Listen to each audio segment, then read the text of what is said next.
This is the Google Pixel 6 Pro, and I have been using this for the last week, and there's so much to talk about. So what are the highlights? So starting off, this has a brand new design, and that brand new design is all kind of focused around the brand new cameras. These cameras are very interesting. There's a lot going on, but another big thing that Google has done this year has put in their own chipset. So finally, Google is no longer reliant on Snapdragon to give them chips.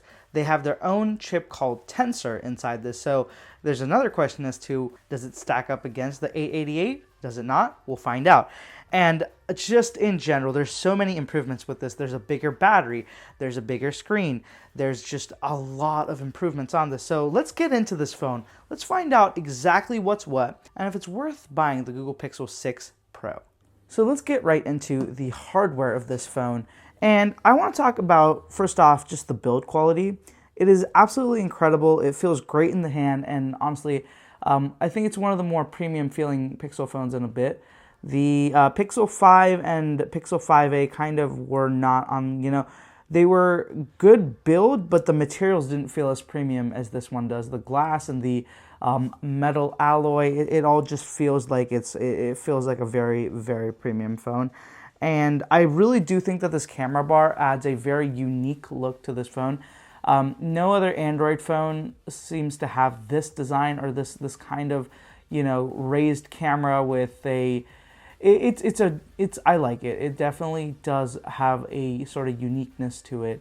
I do have to say though that the design is very Samsung-esque.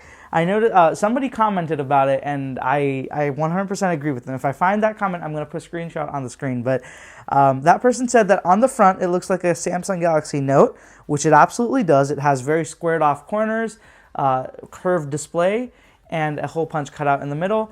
And on the back, it looks like an S10 with that camera bar, just the camera bar goes way further across than it did on the S10. But still, it definitely has a very Samsung feel to it in terms of design, which I don't mind. I usually do like Samsung design, so it does feel pretty good.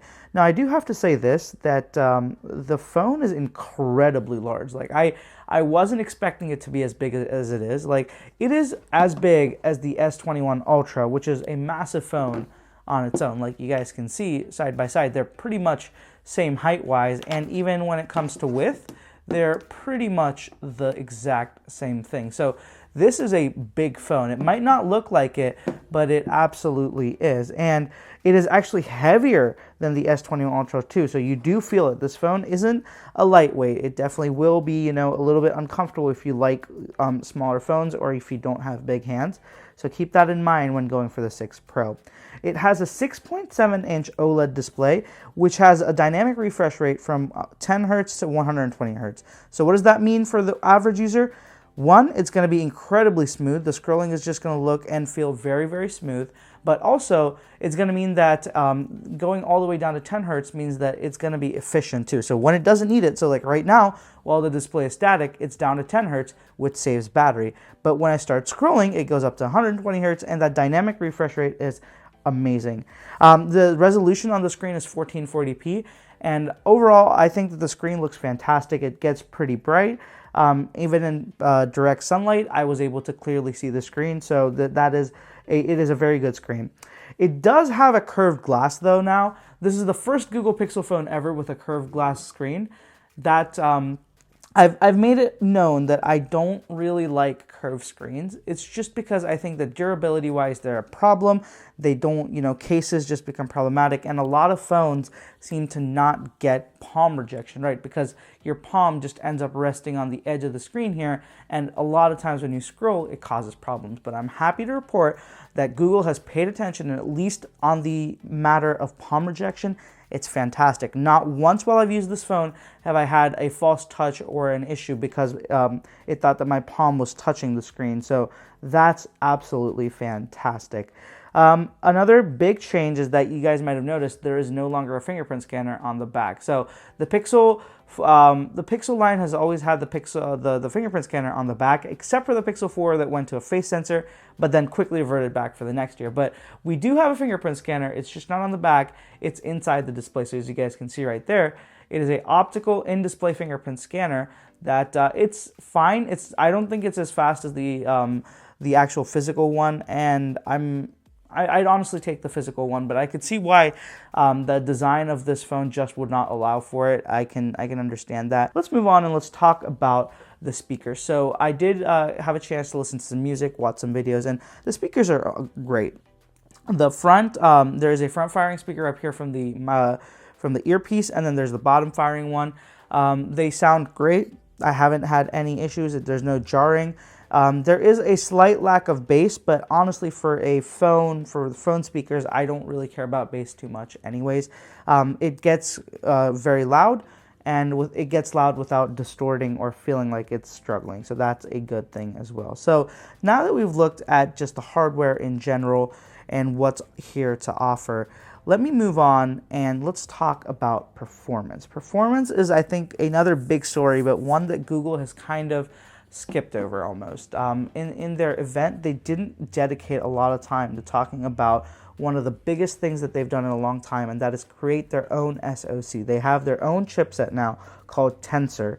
Tensor has 5 high power cores, 2 medium power cores, and 2 low power cores. So it's designed to split the load depending on how much you need between the medium, high, and the lows. So it's interesting that they've gone for 3 different speeds here, because a lot of brands have kind of gone to, a lot of chipsets are high power and low power. There's no middle ground there. So that's interesting. But I do have to say that this phone also comes with 12 gigs of RAM, which I didn't expect. I thought that Google would kind of stick to 8, possibly 10. But 12 is a pretty big jump. That's impressive to me. Benchmarks, that's funny.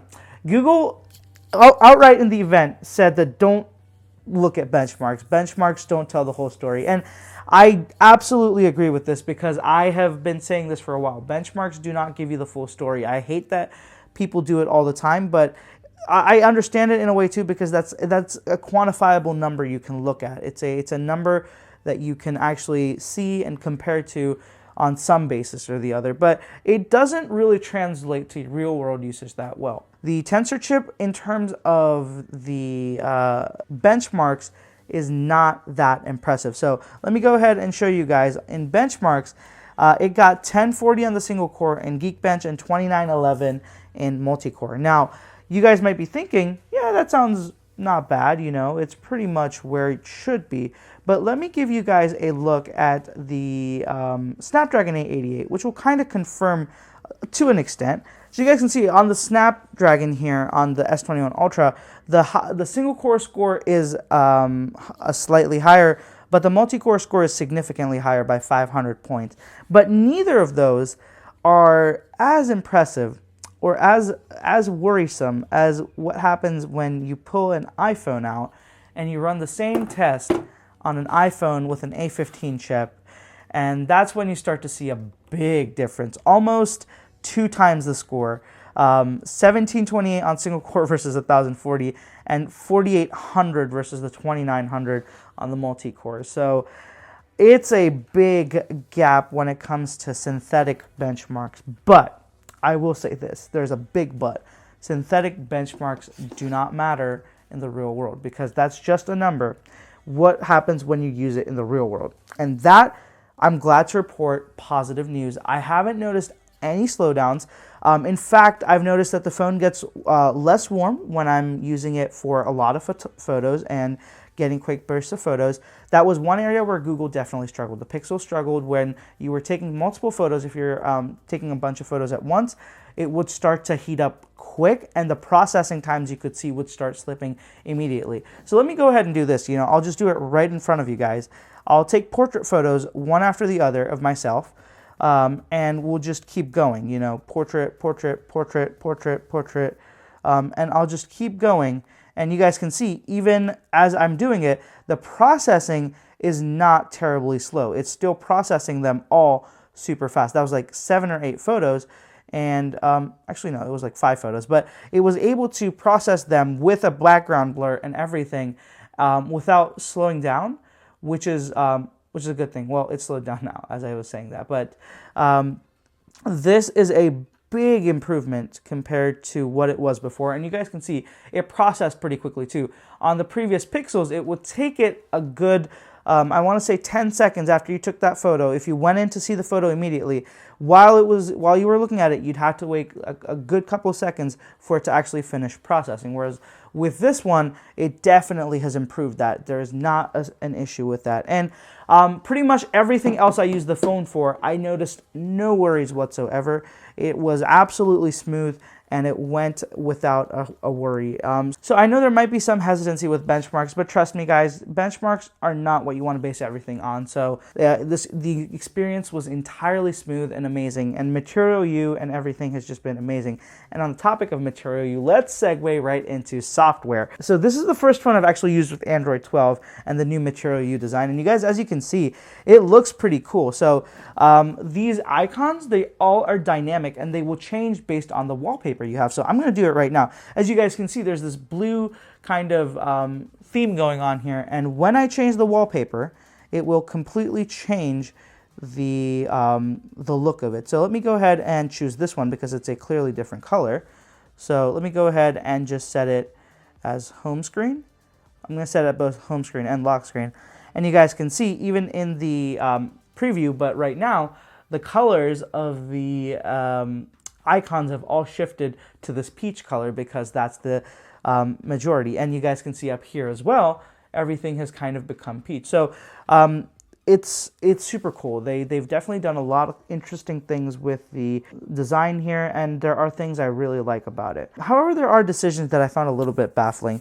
First off is this widget right here. I love the widget that Google has, but for some reason you cannot change the size of it in any way. Like, I've tried as much as possible, but it just does not let you change the size or setting of it in any manner, and that's kind of weird and frustrating. Another thing that really is annoying to me is that the clock on the lock screen is incredibly large and weird, and it's not a design I like. I would have really liked if they would have let me choose a different clock style on the always on display and on the lock screen, but they don't. Samsung lets you do that. A lot of other Android brands let you do that, but the Pixel is not letting you do that. And honestly, if it was something I didn't mind so much, it would be okay, but I'm just not a fan of the way this clock looks, so I would have really hoped for that. And the one more thing that actually really annoyed me was quick settings. So now instead of having a big row of them, you have 4 of them, and that wasn't that big of a deal. But what really annoyed me is that there's no longer a quick toggle for your cellular data. I used to toggle on my cellular data all the time because the SIM I use for my Android phones is one that charges you per the data you use. So what I do is I keep the data turned off until I absolutely need it, and then I turn it on because I don't want to get charged for background usage. But the problem is, you guys can see there is no quick toggle for cellular data. And that confused me until I realized it's buried in internet. So you have to go to internet, and then up here you guys will see Google Fi, and that's where cellular data is. It's not a separate toggle. So every time I want to turn data on or off, I have to go tap on internet, and then I have to go in here, and then I have to toggle it. Why isn't this just a toggle like it has been forever on every Android phone? And you guys might be thinking, oh, you just have to customize it, you just have to add it. I'll show you guys the customization screen right now. Show me where the data is. It's not there. They have buried it into Wi-Fi, and you can no longer access it as a separate toggle, which is incredibly frustrating. Beyond these small little niggles, software has been a very, very good experience otherwise, and I have definitely enjoyed Android 12, and I look forward to more phones, more Android phones going to Android 12 and kind of adopting the new Material U design. There's a ton of new software features as well that Google adds. They're really good about their software features for sure. They add a lot of cool new stuff. And this year around, we get a lot of improvements to their voice dictation, which they already really improved last year. There's a lot of offline stuff. There's a lot of translation things as well. There's a lot of there's faster translation, very quick transcribe modes. There's another great feature where when you're on calls with a customer service line or something, it'll kind of know that you're on a call with them, and it'll transcribe what the thing is saying. It'll kind of give you an assist with that. It'll also give you guys kind of that a wait feature, so it'll kind of stay on hold with for you instead of you having to listen to the music. The other thing that I'm very impressed with Google and just Android in general right now, a lot of manufacturers seem to be moving for that, is there's 5 years of promised security updates now. 3 years of software updates and 5 years of security upgrades, which is fantastic. Let's move on and talk about the camera. I've already dragged this out a lot, so let me go ahead and get into the camera because that's a big thing as well. On the back, there is all new hardware. There are all three of these cameras are different. There's a 50 megapixel main camera, 50 megapixel sensor, a big jump from the old camera. 48 megapixel, 4 times optical telephoto, which was incredible to me, and a 12 megapixel ultra wide as well. Now, I have to say that megapixels don't mean everything, so don't get excited that this is going to be a completely different experience, but there is a definite improvement that I saw. There is a new front camera as well. The camera up here is a 11 megapixel shooter with a 94-degree field of vision, which is fantastic for wide angle photos on the front, which I really loved. I love that the Pixel 3 had that, and I hate that they kind of got rid of that with the Pixel 4 and the Pixel 5. So very happy to have a wide field of view. And there's a lot of new software features with the cameras I was talking about. One of my favorites is motion blur. I'll have a photo of it up on the screen. I'll put photos of it up on the screen, but I'm going to show it on camera too. I absolutely just love this feature. I thought it was, it is a little bit gimmicky, right? It's not the craziest thing in the world, but it's just so cool because it gives you this like really cool effect of motion, and it does a good job of recognizing it too. So this is a photo without motion blur, and then here's the photo with motion blur. It's a pretty like awesome difference, and I'll show you the photo that had the most difference, which was this one. So you guys can see it looks very blurry except for this van. However, when I turn off motion blur, you guys will see actually everything is pretty much in focus, but that blur makes it look really cool. So you guys can see, like, especially look at the wheels, it's all like a still photo. But when I tap on the motion blur thing, you guys can see it looks like almost the wheels are moving, like they're in motion. You guys can see that this truck has been blurred out and the background is fuzzied out, but the rest of the van is in absolute sharp focus, and it really gives it that sports photography vibe. I absolutely love that feature, and I am very much so going to keep using this as time goes on. I'll just go ahead and throw up another couple shots too. Like you can see this photo too. It just looks so nice and dramatic compared to just the normal photo, which is normal. Like it looks very unimpressive now. Like it looks like it's just a photo, and this looks like, oh, action shot, something's happening, like this car is moving. Like it is definitely super cool. I do really think that that's an interesting feature to have, and I'm excited to play around with it more.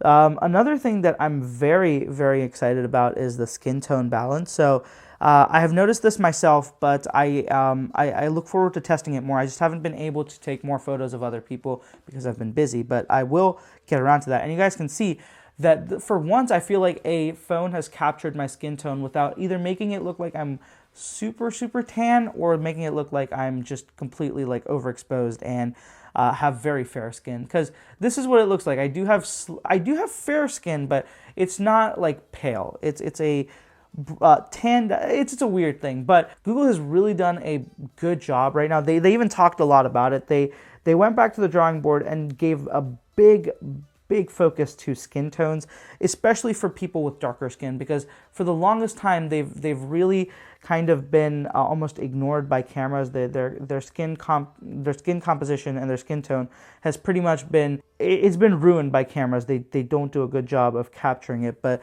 I'm excited to keep trying this out, and I do think that the skin tones look really good on this. Another feature that actually, just one feature I didn't have a chance to try out because I tried out the other one, was face unblur. Now face unblur is when you take a photo and your photo looks like it's been blurred out. But with face unblur, there is an option to kind of make sure that the face is in focus, whereas the rest of the focus might not be either. So that was an interesting feature, and I'm looking forward to trying that at some point as well. But the one feature that I did try and I absolutely loved was Magic Eraser. Even when they were talking about it at the event, I was absolutely sold. So here's this very normal looking photo, and I'm just, looking at it and I'm like, oh man, I wish that this trash can wasn't here. And that's what I initially honestly thought. I just wish that trash can wasn't here. It kind of ruins the photo. So what I did was, you go into Edit, you go into Tools right here, and there is this Magic Eraser tool. So what it first does is it'll find suggestions for me, and you guys can see it has actually highlighted that light pole right there. So what I'm going to do is, I'm going to go ahead and hit Erase All. And watch how it just completely made that light pole vanish, and you guys can see it has done so without really causing any disruptions or artifacts or weird things going on with the photo. But now my main focus was that trash can. So let me go ahead, zoom in to this trash can, and what you can do is you can just use your finger and highlight this. Draw a little bit of a circle. It'll kind of figure it out. You don't have to be this precise. I'm just being precise. But you do that, and look at that. Immediately it's gone. It was instantaneous, and you guys can see the background looks great. It doesn't look like there was something removed from it. Like the grass and everything, it's just fantastic. And when I hit done, look at that photo. It's just absolutely incredible. This feature it's mind-blowing, and I honestly can't wait to try it out even more. I just feel like now I want things to be in my image so I can use this Magic Eraser tool to kind of fix things and try different things. So another really cool thing about Magic Eraser is these photos don't have to be taken on the Pixel. You can use them from any phone. So this is a photo I took from my iPhone XR, just giving you guys proof right here. You guys can see, oh yeah, there you go. It was taken on my iPhone XR. So even this, I can go into Edit, and I can do the same thing. I can go into Tools, I can hit up Magic Eraser, and it'll find suggestions for me. So you see it already picked up all these light poles in the background. I hit Erase all gone. I hit Done, and it'll take care of it for me. So you don't have to have photos taken from the Pixel, which is just incredible to me that, they could have easily made this a locked feature where only photos taken from Pixels can be done. But no, Google has done that, and I really, really appreciate that. So overall, this phone has just been fantastic. And let me go ahead and just show you guys, a few more camera samples while I'm at it.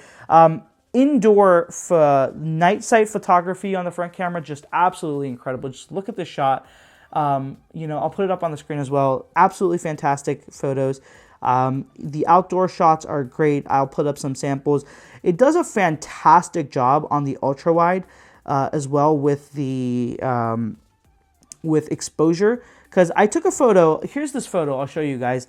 Here's the photo from my iPhone 13 Pro Max. Look at the left side and right side, how overexposed and just completely crappy the photo looks with the clouds. It looks incredibly nasty. The middle part of the photo looks fine, but the edges just look nasty. Now look at the Google Pixel photo and just look at the right side and the left side, and it is just like a day and night difference. So it's absolutely incredible. I can't get enough of that. The HDR on this phone is definitely doing its job, and it's great. The phone overall, I've really liked the way that it's handled things. It does colors really well. It is definitely on the punchier side, but not so much as that you lose a lot of quality. Night sight is amazing as always. I think that it's even better this year, and with all the new software features and everything else, the camera game on this phone is absolutely incredible. So to round off the camera, I'm going to show you guys 2 videos that I took right from it, from a front and back camera, and then we'll round it up and I'll give you guys a summary of what I really think of the Google Pixel 6 Pro. Alright guys, this is the front camera of the Google Pixel 6 Pro. Now, this is the widest you can get it. Even though it does have a super ultra wide angle camera, the front camera does seem to crop in when you go into video mode, which I'm gonna guess is to help stabilization. But the video quality looks pretty damn sharp. I am definitely liking it, and I think it's doing a pretty good job with exposure. It's definitely struggling when you have the sun right there, but otherwise, it does a really good job making sure that the sky, the colors aren't just completely blown out or extremely saturated. But overall, I'm definitely liking the front camera. So you can also punch in closer to 1.4, but this is 1x, and it looks pretty sharp. So this is the front camera of the Google Pixel 6 Pro, and it has the same audio as well. No extra audio. This is right out of the camera. Alright guys, this is the rear camera of the Google 6 Pro. I am running on 1080p 60 FPS because that's the resolution I'm going to export this video at anyway, so I thought might as well keep it there.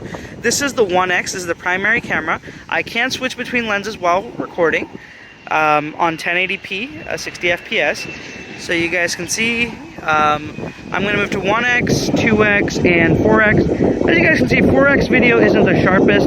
Very, very hazy for sure. It's a little bit not good, to be honest, but the one thing I did notice in some other videos I took is that the stabilization is incredibly smooth. Like right now I am walking and it almost looks like I'm not. It's so super smooth.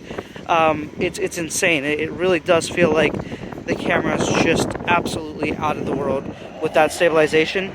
I am pretty much liking a lot of what I'm seeing here. It does struggle just a tiny bit when you put it right in front of the sun. You know, it does start to become a little bit more overexposed, but pretty much that's just a symptom of filming into the sun. That's not really the Pixel's fault. And overall, the audio quality, everything is right out of the Pixel. So let me know what you guys think. This is again 1080p 60 FPS on the Google 6 Pro. So those were the ins and outs of the Google Pixel 6 Pro. And overall, this is just a fantastic phone. There is just so much to love about it. The cameras are, even though, you know, the Google Pixel cameras have always been great, this is even better. Noticeably better in some ways, and overall great camera experience. The software features on the camera have definitely just elevated the experience beyond what it already was. As I'm saying, like Google has really been doing a great job with cameras, and I think outside of iPhones, the Pixel cameras are always the ones that are my go-to. I just absolutely love them, and they're just great. Honestly, and I was just thinking about this as I was writing up the content for my review. There's not a single negative experience I had with this phone in the last week I've been using it. Everything has been positive. I really like this phone. There's even going into nitpicky stuff, it's nothing that's bad. Like I really think that this has been a very positive experience, and I really enjoy the phone. Now, the one thing I knew that a lot of people might be concerned with, and I'm sure a lot of people are going to kind of use the clickbaity way to go about this, is that the specs aren't, the performance of the chipset isn't as powerful as a lot of people thought it would be, you know, being Google's own chipset, and with Apple just setting the bar so high, I think people might be a little bit disillusioned as to what it should be.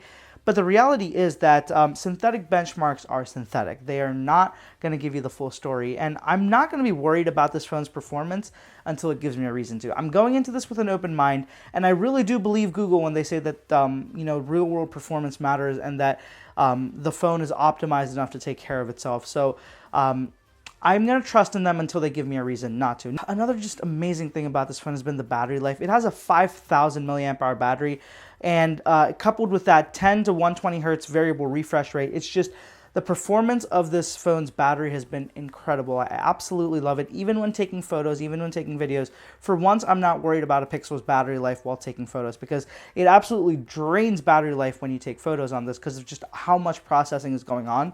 So this is, it's a big jump. I really am loving the battery upgrade. Not only did Google give you a bigger battery, but their Tensor chip is more efficient. There's just a lot of improvements in general that are really helping the battery life, and I can see it in person. So overall, I honestly think this is the best Pixel phone that Google has ever really announced. There has not been anything I've been able to complain about it. They've really stuck to their strengths, and it just shows. But it also makes me question. This is the 6 Pro. It's $900, and there's also a Google Pixel 6. On paper, it doesn't seem to have a lot different. There's the 90% of the experience for $300 less. So that makes me question, is it really worth getting the 6 Pro? But that's a question that I'll answer in another video. But for now, just the 6 Pro on its own, without the 6's existence, it's a fantastic phone, and one I can wholeheartedly recommend. It's been a great one, and I think I'm probably going to end up rocking this as my Android phone for a long time. I just don't see anything else that's coming out in the near horizon that I'm going to be more excited about than this phone. Just everything about it is great. It's a good phone. So if you're interested in buying the Pixel 6 Pro, I think you're making a good call. You're not going to regret it, and it's going to be a good phone for you. So with all that being said, let me know what you guys think of the Google Pixel 6 Pro. I am very excited about the direction Google's moving in. I think they've made the right call with a lot of things on this phone, and I can very much so just I feel very good about where this is going. So let me know what you guys think. Are you excited about the Pixel? Do you guys think it was the right move? Do you think they should have done something differently? Just let me know what you're thinking down in the comments below. I really want to get a conversation started with you guys. And if you want to check out this phone or anything else I use to make videos, I'll have them linked in the description as well. Go check them out over there. And be sure to follow me on social media. I'll have all the handles right here on the screen. And of course, linked down in the description below as well. If you want to check out the Google Pixel 6 Pro case, I have that. I've made a video on that as well. I'll have it linked somewhere up here in the description as well. So be sure to subscribe for more Pixel 6 Pro content. There's a lot more coming your way for sure. Thank you so much for watching, guys. I'll catch you in the next one.